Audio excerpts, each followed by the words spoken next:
سے اچھا، ہر دور کا ایک فتنہ ہوتا ہے، تو عرب علماء کے مطابق اس دور کا فتنہ خوارج کا فتنہ ہے، خارجیوں کا فتنہ عرب علماء کے مطابق. تو میرا سوال یہ تھا کہ اب علماء کہتے ہیں کہ حضرت علی اور حضرت عثمان کو انہوں نے شہید کروایا تھا اپنے دور میں خارجیوں نے. تو میرا سوال یہ ہے کہ آپ کی اس کے بارے میں کیا رائے ہے، اور آپ اس پہ ایلیبریٹ کریں، کیونکہ یہ کافی نوجوانوں کو اس دور میں اس کے بارے میں شعور نہیں ہے کہ یہ کون ہے. اور ان کا مشن، مطلب علماء کے مطابق ان کا مشن یہ ہوتا ہے کہ یہ بغیر کسی لیڈر کے، بغیر کسی ولی الامر کے جہاد پہ نکل جاتے ہیں، بغیر اس کی شرائط پوری کیے ہوئے جہاد پہ نکل جاتے ہیں اور کہتے ہیں فی سبیل اللہ ہم اپنی جان دے کے تیار ہیں. ISIS، القاعدہ، یہ سب ان کی ایگزامپلیں ہیں. تو مطلب خوارج کے اوپر کافی لوگ یہاں سے بیٹھے ہوئے، مطلب بہت کم لوگ ہیں جو جانتے ہوں گے کون ہے خوارج، کیونکہ رسول اللہ صلی اللہ علیہ وسلم نے تنبیہ دی تھی کہ دجال کے فتنے کے بعد سب سے بڑا جو فتنہ ہوگا اس امت کے لیے وہ خوارج کا فتنہ ہوگا. تو آپ اس کو ایلیبریٹ کریں اور ان نوجوانوں کو اس کے بارے میں بتائیں کہ کون ہے یہ اور کیا ہے ان کا مشن، کیا چاہتے ہیں یہ لوگ. Thank you sir. کیا نام ہے آپ کا؟ محمد ندیم. کسی بھی اولو الامر کے خلاف جہاد کرنا خروج ہے؟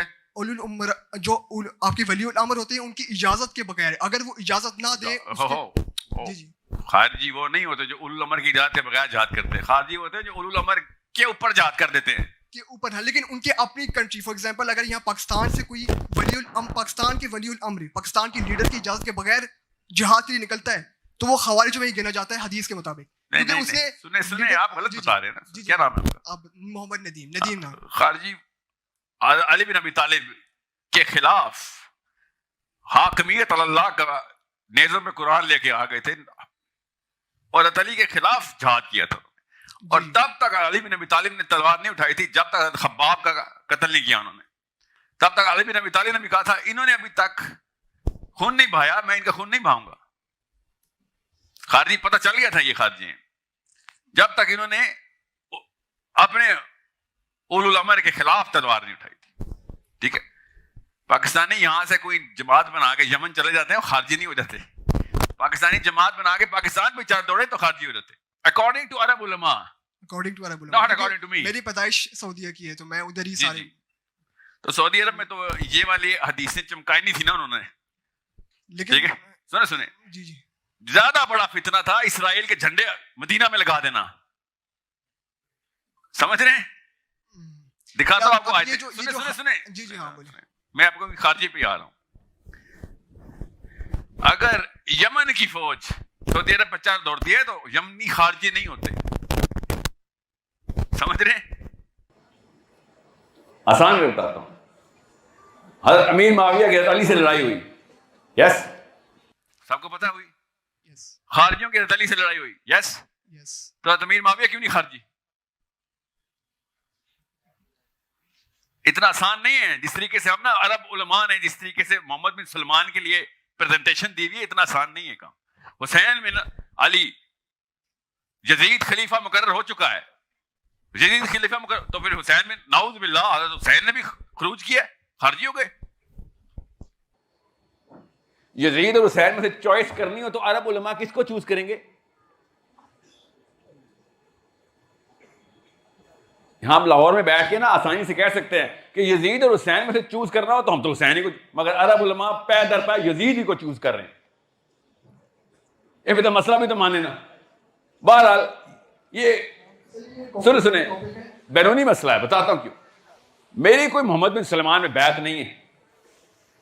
ٹھیک ہے، میری پاکستان میں کی شہریت، پاکستان کی رہائش، پاکستان میں رہن سہن، پاکستان میں خود انہوں نے کہا ہے کہ ڈیموکریسی ہے. خود انہوں نے نافذ کیا. اصل میں نہیں ہے ڈیموکریسی، ہمیں بھی پتہ ہے اندر کی بات، مگر ہم تو ظاہر پہ ضرب لگائیں گے. چیف نے بول دیا ڈیموکریسی، ہم نے کہا ڈیموکریسی. تو ڈیموکریسی میں خروج نہیں ہوتا. ڈیموکریسی میں اولو الامر کو کرٹیسائز کرنا فرض ہے. سمجھ رہے؟ اور جس طریقے سے انہوں نے خروج کو پریزنٹ کیا اس میں تو سارے کے سارے صحابی نہیں کوالیفائی ہوتے. عمر بن خطاب نے کہا کہ اگر تمہارا امیر دنیا کی طرف مائل ہوتا نظر آئے تو کیا کرو گے؟ صحابہ نے کہا عمر خطاب پھر آپ کی گردن ہوگی اور ہماری تلوار ہوگی. عمر خطاب نے کہا میں اسلام صحیح ہاتھوں میں چھوڑ کے جا رہا ہوں. سمجھ رہے ہیں؟ سلمان فارسی سے انہوں نے کہا, سلمان فارسی نے ان سے کہا, سلمان فارسی کو پہلے انہوں نے کہا سنو اور اطاعت کرو. سلمان فارسی نے کہا پہلے احتساب کرو, احتساب کیا. پھر سلمان فارسی نے کہا اب سنیں گے بھی اور اطاعت بھی کریں گے.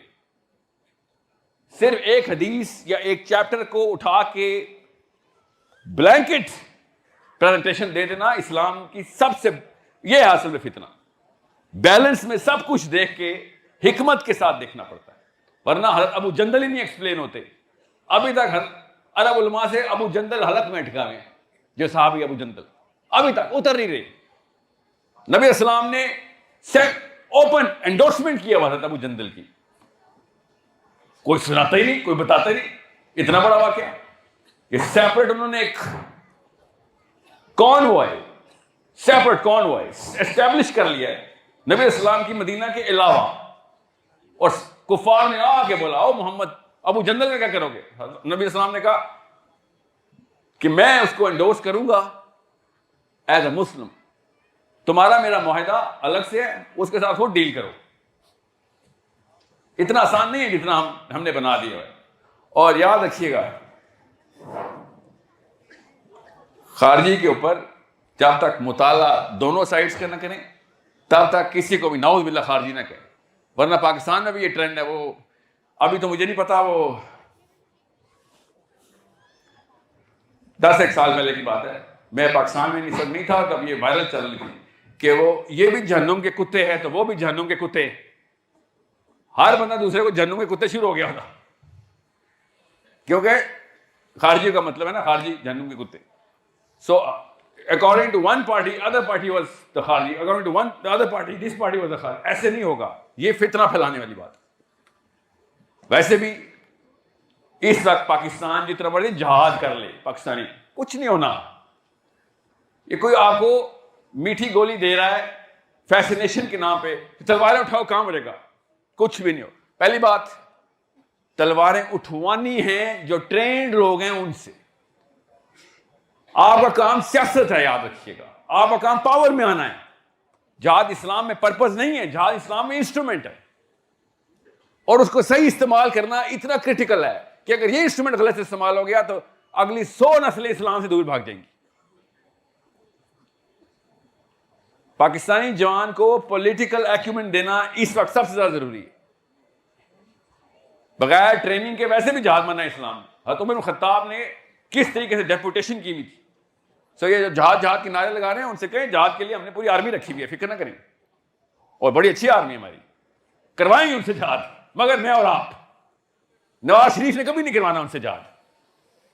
اتنے اسامہ بن لادن نے جہاد فی سبیل اللہ کی آیتیں لگائیں جتنی راولپنڈی کینٹ میں جی ایچ کیو میں لگی ہوئی.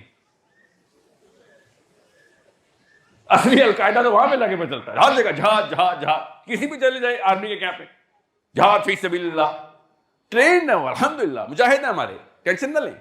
ریئل کوشچن از آپ کا کام جہاد نہیں ہے, آپ کا کام اسٹیٹسمین شپ ہے. ریئل پاور میں آئیں آپ لوگ. ابھی دکھاتا ہوں کیسے آنا اپنے پاور میں. پہلے نفسیات تو کریں, سائیکولوجیکل ٹریننگ تو لے اپنی. دیر از نو وے کہ پاکستانی عوام اٹھ کے فلسطین جائے اور فلسطین آزاد ہو جائے. بے شک 25 کروڑ بھی چلے جائیں ادھر, کچھ بھی نہیں ہونا. I'll tell you how to get Palestine out. I'll tell you. اور یہ تو چھوٹی کیس اسٹڈی ہے. غیر مسلم قوموں نے فلسطین سے زیادہ گندے حالات میں اپنے اپنے خطے بچائے ہیں. ٹیکنیک صحیح لگائی تھی, وہ دکھاتا ہوں وہ کیسے ٹیکنیک لگتی ہے. جذبات میں آ کے وہ والے ڈیسیژن لینے. مسلمان مومن سے بڑا حکمت پسند نبی اسلام کی سنت کے اندر جو فلیور چل رہا ہے تمام تر سنت میں, وہ حکمت کا فلیور ہے. Don't get fooled by just this hoopla, شورش اور جذباتی باتوں سے. یاد رکھیے گا بے وقوف مومن نہیں بننا کبھی. بے وقوف مومن بنوائے گا میں. عاقل رہیں اور حکمت پسند رہیں. میں آپ کو بتاتا ہوں, اس کی ابھی سائنس سمجھا رہا ہوں, ابھی فکر نہ کریں یہ, مگر ہر ایک کو خارجی کہنا بند کریں. یہ فیشن ہے. آپ کو پتا ہے پاکستان میں خارجی کا لفظ کس لیول پروپیگیٹ ہوا تھا, کب؟ ایوب خان کے دور میں. امیر المومنین حضرت ایوب خان کے دور میں اور یہ سعودی عرب کے علماء تھے جو کہ پاکستانیوں کو ٹرین کرتے ہیں. محمود عباسی جس نے امیر المومنین کا ٹائٹل دلوایا تھا اور خارجی ازم کا کانسیپٹ پاکستان میں پراپیگیٹ کرایا تھا کہ امیر المومنین حضرت ایوب خان کے خلاف جاؤ گے تو خارجی ہو جاؤ گے, کیونکہ یہ اولو الامر ہے, اس کے خلاف جانا خروج ہے. میں آپ کو تھوڑی سی بیسکس بتاؤں گا, آپ کو سب کانسیپٹ کلیئر رہیں گے کیا گیمیں کیسے کھیلتے ہیں لوگ. سو یا تو آپ ڈیموکریسی میں ہاں مان لیتا ہوں, آپ کی جھوٹی ڈیموکریسی مان لیتا ہوں کہ ہاں یہ ڈیموکریسی ہے, پھر آپ خارجی کا لفظ استعمال نہیں کر سکتے. یا پھر آپ کہیں نہیں یہ امریت ہے جی, ٹھیک ہے ہمارا ایک ہی بادشاہ ہے جو بھی ہے, ہاں ٹھیک ہے, پھر آتے ہیں خارجی کے لفظ پہ. اس کی دوسری ٹیکنیک ہے اس کو ٹھیک کرنے کی, وہ بھی صحابہ نے سکھائی ہے ہمیں, فکر نہیں کریں جی. یس میم, لاسٹ کوشچن اس کے بعد